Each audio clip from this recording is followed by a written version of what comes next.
Hi besties, ఈరోజు అమ్మగాడు papaya juice చేస్తున్నాడు అనమాట. నార్మల్గా పండిన పపాయ తీసుకొని అందులో ఉన్న ఇత్తులు మొత్తం క్లీన్ చేసేసుకుంటుంది.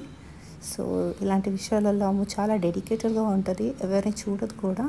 సో చూస్తున్నారు కదండి ఎంత బాగా నీట్గా ఒక్క ఇత్తు లేకుండా పేషెన్స్గా క్లీన్ చేస్తుంది. ఫస్ట్ అదంతా తీసేసుకొని ప్లేట్లో వేసేసుకొని మధ్య మధ్యలో డ్యాన్స్ చేస్తూ ఉండాలి.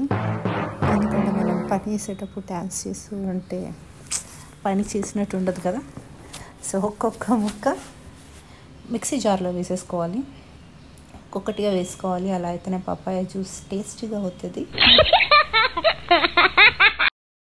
మంచిగా ఒక్కొక్క ముక్కని మిక్సీ జార్లో వేసేసుకొని మధ్య మధ్యలో అందరినీ బెదిరిస్తూ క్యూట్ క్యూట్ ఎక్స్ప్రెషన్స్ ఇస్తూ ఉండాలి. దాన్ని క్యాప్ పెట్టేసి స్ట్రైట్గా తీసుకెళ్ళి కడతాం. అండ్ అలా ఊపితే మిక్సీ అవ్వదు, తెలియదు కదా బుడ్డదానికి. సో ఇంకా మిక్సీ పట్టేస్తుంది. మిక్సీ పట్టాక కొన్ని వాటర్ పోసుకుంది, చాలా థిక్ అయిపోయింది అనమాట. సో ఇంకొంచెం వాటర్ యాడ్ చేసి మళ్ళీ మిక్సీ చేసుకుంది.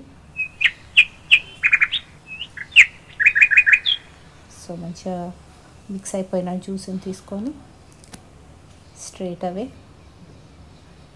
గ్లాస్లో పోసేసుకొని తాగేయడమే. ఇంకొక సెకండ్ కూడా ఆగదు. వన్స్ అది గ్లాస్లో పోసిన తర్వాత అసలు ఇక కెమెరా సైడ్ కూడా చూడదు, గ్లాస్ని లేవట్టడమే, ఇక తీసుకొని తాగేయాలి. వావ్. సో మరి అమ్మవాడికి నచ్చిందా? యా, నచ్చింది. తనకి జ్యూస్ నచ్చిందనమాట. తర్వాత మళ్ళీ స్ట్రా తీసుకొని కూడా తాగుతుంది.